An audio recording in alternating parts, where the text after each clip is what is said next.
Welcome to Heartspeak Podcast, episode 274, Radiating Tenderness. Well, hello there, wherever you're in the world. It's good to be back with you, and I hope you're enjoying the holiday season with friends, family, maybe time on your own with your pets, getting out into nature. This is a very special time of the year as we come towards the end of a year and the beginning of a new one. And it's especially important because next year is going to be a very different type of year, as I keep saying. And Jupiter, which is in Taurus, which is all to do with nature, the body, our health, food, security, is eventually going to turn direct again on the 31st of December, taking us into a more enthusiastic, expansive arena in all those things I've just mentioned. So Jupiter's been going retrograde, digging deep into what does it mean to be a natural human being? What does it mean to love our bodies? What does it mean to be tender to ourselves? And this word tenderness came to me through an angel card that I picked, which I'll talk about in a little while. But tenderness is a great word for Taurus. Tenderness or pleasure or just nurturing ourselves is so important at this time. And I like tenderness because it evokes not only that nurturing quality, but that gentle heart energy. It's time to be tender to our hearts, our souls, our bodies, our minds, to the planet, to each other. And to find that place where it's not raw and rough and aggressive, but tender and loving. So as we come to the end of this year, this is a great time to not only let go of the old, which we spoke about last time with the solstice, but also plan for the future. What do you want to do next year? And I'll be sharing more of the astrological, numerological events for next year in my next podcast. But this is a great time to create a vision board. Make images of what it is you want to manifest into this world. Write down the practical details that are going to take you there.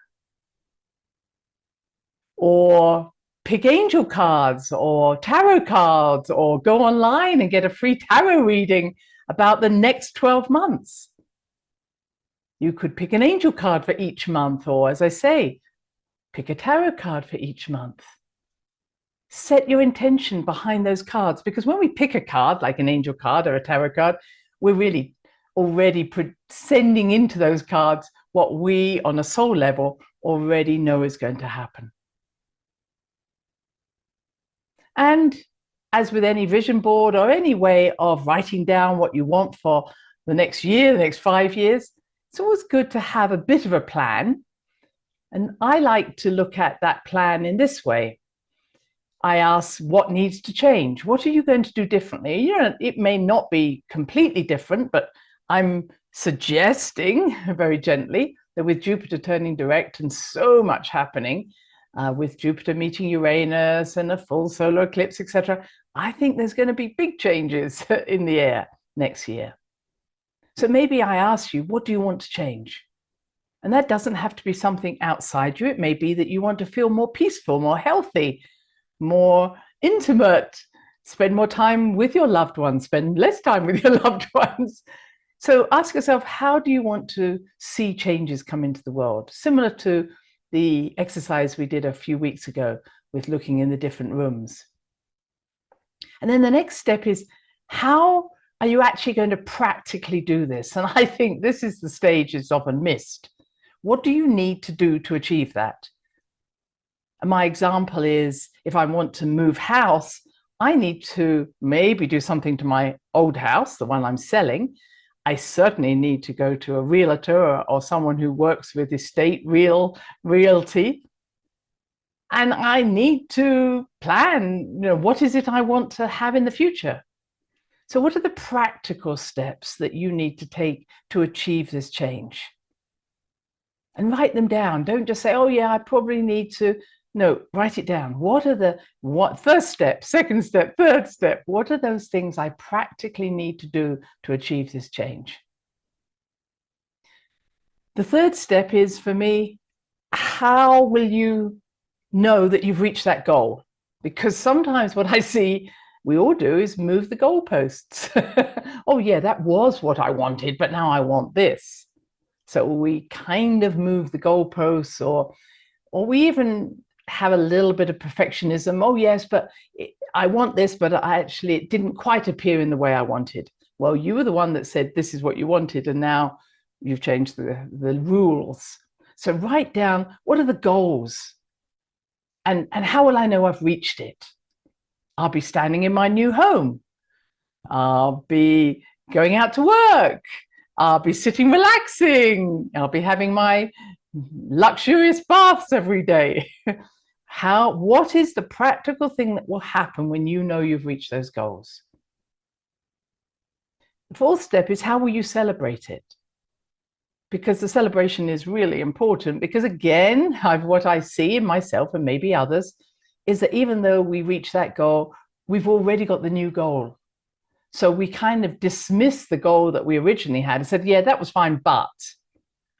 So how will you stop and celebrate that you created that goal and you manifest it? That's really important. As I've mentioned before, where sometimes when I've finished writing a book and it's got published and I'm like, yay, people will come and say, so when are you going to write your next book? It's like, let me breathe first. And this is the energy of whatever I've put into something. I need to also fulfill myself and nurture myself with that. I always say this is why many of the animals will eat the placenta of their babies. It's like, yes, I created this baby, and I'm going to be nurtured by the placenta, which I created in order to do this. So what are you going to nurture yourself with? How are you going to celebrate your achievements? And you can have lots of little achievements. You can say, I did that step, celebrate. I did that step, celebrate. So don't have a huge step waiting. Celebrate yourself in all these little steps. And then the fifth question I always ask is, how are you going to sabotage yourself? And you will say, what, me? Sabotage myself? And I can tell you, ever since I've used these 5 steps, the fifth question is the easiest for everybody to answer. Oh, I don't know about celebration. I don't know about goals, but I definitely know about sabotage. And this is the step we have to deal with. So however much we may have a vision for 2024, we have our vision board, we have our angel cards, whatever it is. And how will I sabotage myself? And never before, I think, in history have we had such an important question. As I've said several times recently, the movement we're taking now is beyond anything we've taken before. We're not just talking about a few steps. We're talking about another octave, another level of experience, which has been coming into our planet for some time now.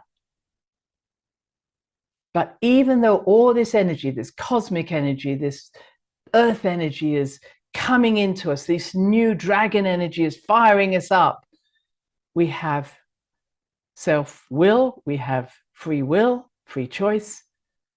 And every one of us knows there are ways we sabotage the next move, that next step, usually coming through the throat chakra with excuses or questions.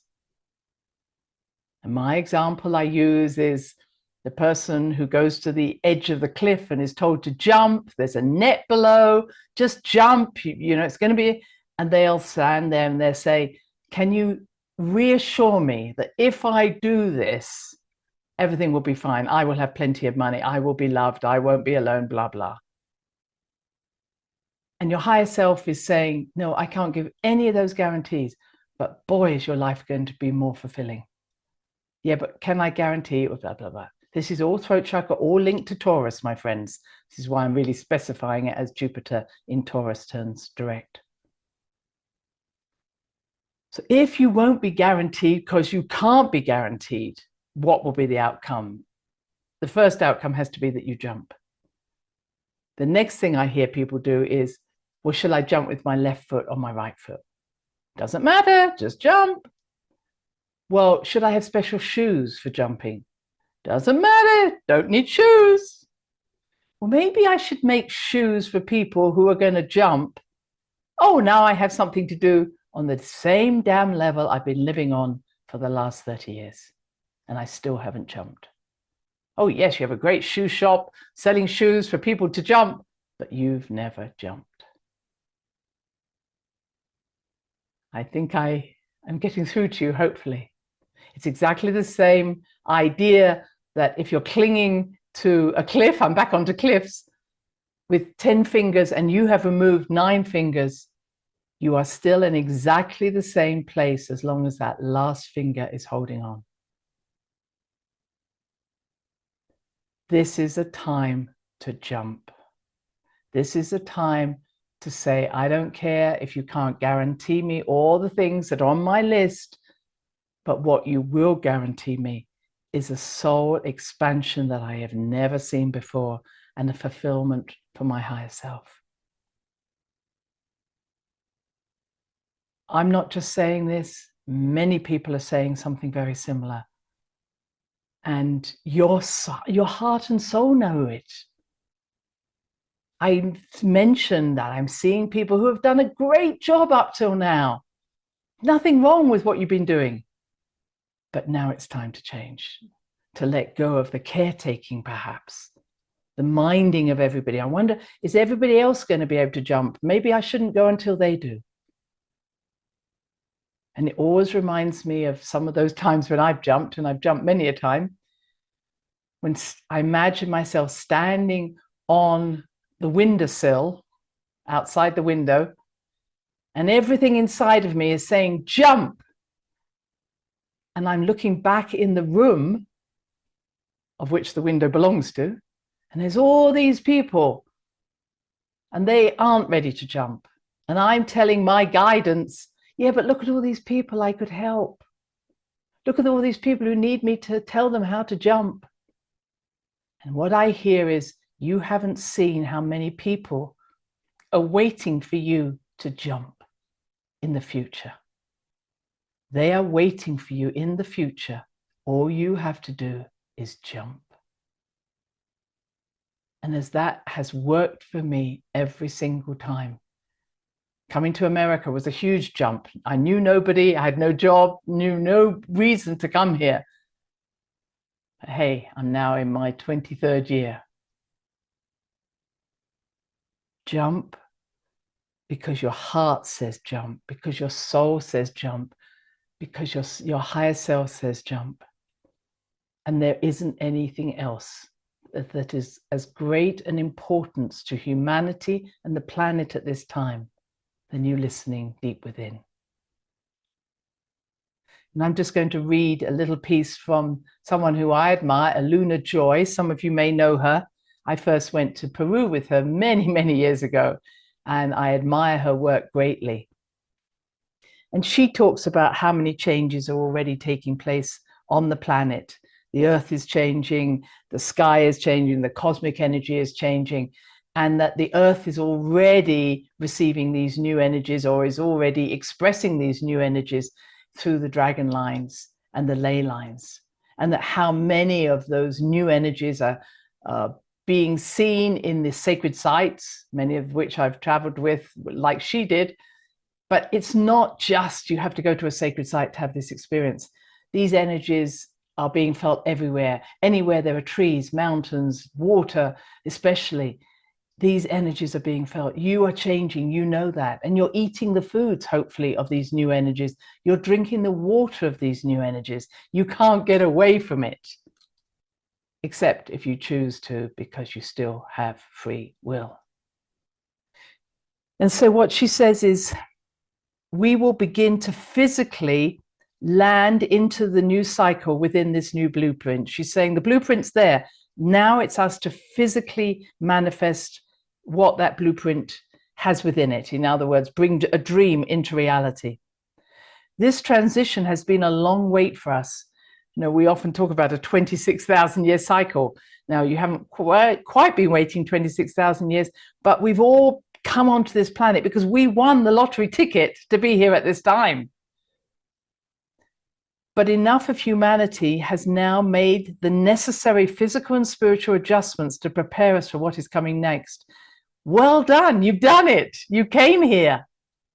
And I've seen in the last 3 years just how many people have changed, have taken responsibility and accountability for their body, mind, and souls.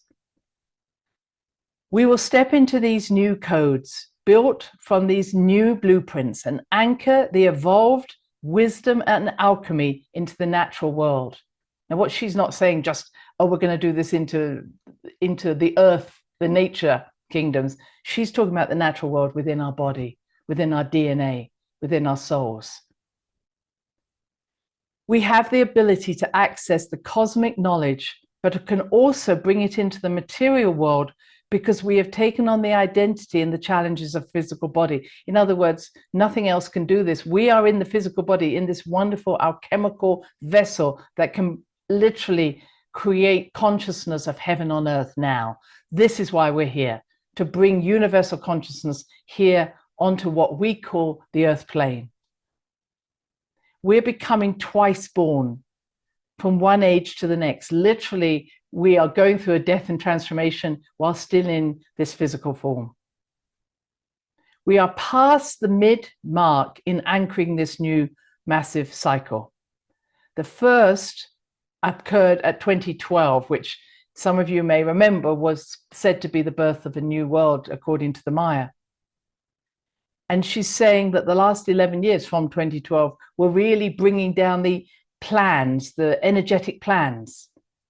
But she's saying these next years, the next 11 years, are going to be about bringing those plans into reality.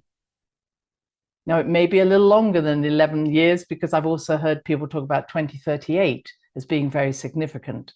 But still, from 2024, 11 years, 14 years, we are bringing heaven onto earth. Everything is going to look different then. What was anchored and envisaged in spirit by humanity's cosmic warriors in the last 11 years will now begin to be anchored in the physical realm. Every one of you, every one of us has envisioned, prayed, done sacred ceremonies, changed ourselves, woken our DNA to be here at this time. It is the beginning, because this is the true ascension. It's not about leaving this place or changing. It is about ascending into this new frequency, these new dimensions. We are dropping the core of the old blueprint that held us into a past reality, and we are moving into this new place. She says there will be symptoms, as many of you may have. You may feel somewhat out of balance, disorientated, may have heart arrhythmias, sleep difficulties, etc., etc. But this is all the updating that's happening to our bodies. As we transition through this bridge of time, it could feel like we're in a constant cosmic pressure cooker. But this is nothing new. We've been here before. We are now at the cellular level, at the DNA level, vibrating with this new elevated and evolved energy of universal consciousness. It's exciting, folks. It's why you're here. You won the lottery ticket. You picked the right straw.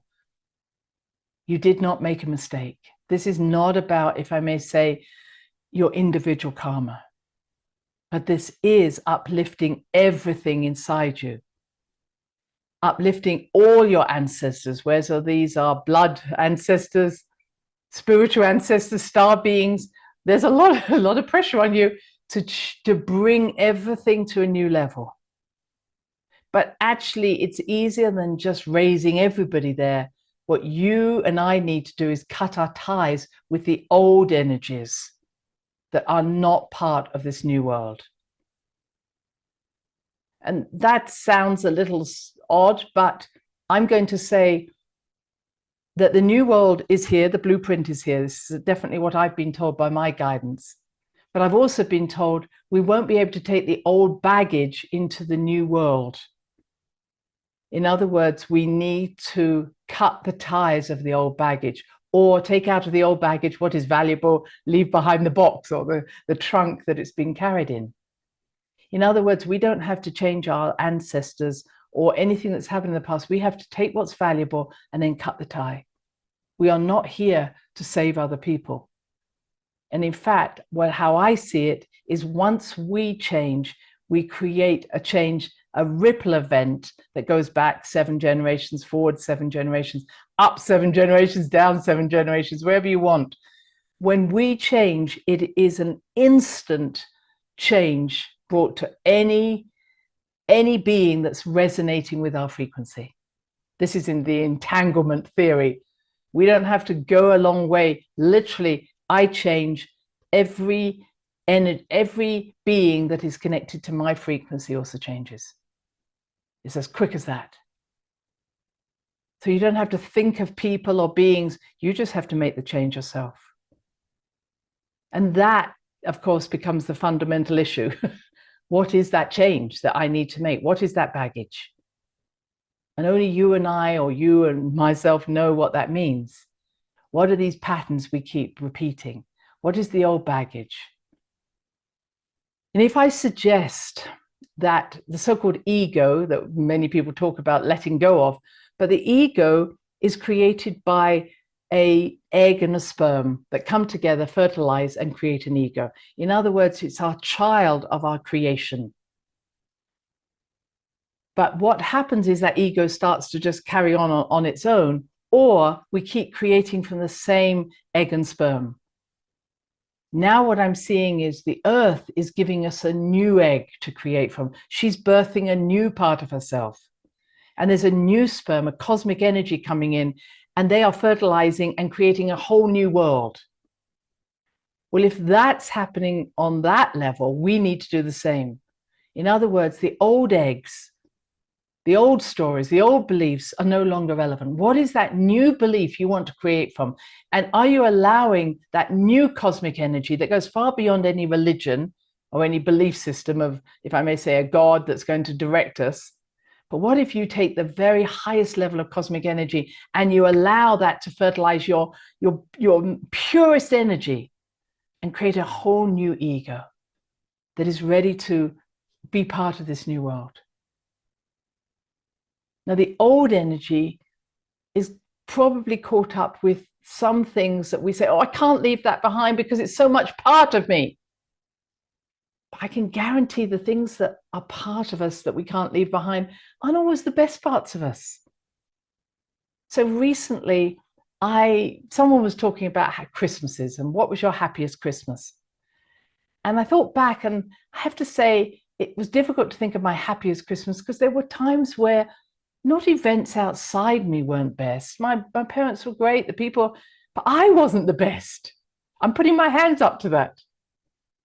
You know, I can remember the present not being what I wanted, or the person not saying the right thing. I was a moody teenager, always offended, a Virgo ascendant. If you said something wrong, you're offending me. And I wasn't good to be around when I was a teenager. Some of you might not have been. I was always like, oh, you said something that offended you, don't understand me. And I would storm out of the room and then wonder how I was going to get back down again, because I really did want that dessert or pudding that was coming up later on in the meal. I realized that. So yes, it's nice to, if I may say, blame other people for their faults, but I have to take ownership of my own. And again, not a fault, but just that part of me that wasn't tender, that part of me that wasn't the best of me. And I can give all sorts of excuses, but it wasn't the best. I'm not proud of it. I clearly learned it wasn't the best way to be and no longer do that. But the fact of the matter is, when I was feeling into that, I felt sorry for my parents, who probably were trying to make a great Christmas dinner, and here was I doing my moody thing. And so I went to pick an angel card, and I picked this angel card. I have a set, maybe you do too, various sets of angel cards, but this was one of my sets. And it's the Angel of Tenderness, which gave me the theme for this podcast. And the theme is, I am radiant with tenderness. And maybe at that moment, I didn't feel radiant with tenderness. But it says tenderness, the soft breeze on the meadow, an opening bud, a hand that finds perfect gesture, the touch that heals, the gaze of pure understanding with no strings attached. In our lives, tenderness is the natural flow of our actions because the soul has dissolved all fear of being seen. And I thought that's exactly it. That when I've had that opportunity, whether it's looking into the eyes of a dolphin or looking at a beautiful mandala or stained glass window in Chartres, I knew I was being seen. And I felt that amazing tender energy coming towards me that said, we know that moody part of you. We know that part of you that's perfectionist, and we love you. And we love everything about you. We love the different shape and size of your body. We love the way you interact with people. We love what you say. We love what you don't say. We love your soul. We love everything. And I feel that that's what I want to share with you today. Yes, find tenderness towards other people. But if we're going to leave behind our baggage, the greatest piece of our baggage that needs to be released is the ways we're not tender to ourselves.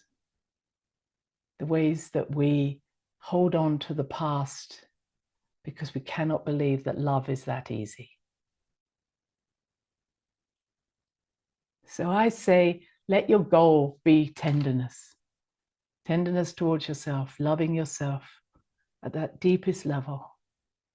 Be tender, be kind.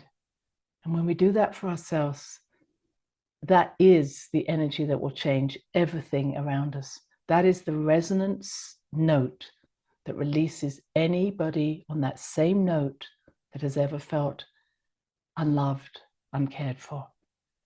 When we are tender to ourselves, there's a new note goes out into the universe. And it meets all of those who we love, those of you who have passed over in spirit this year. We send our love and our nurturing to them. We send our love and nurturing to those who have supported us, who have sometimes given us a hard time, but have moved us along.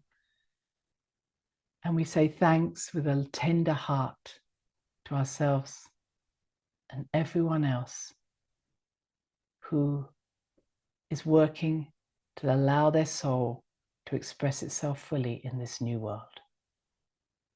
Until next time, bye-bye.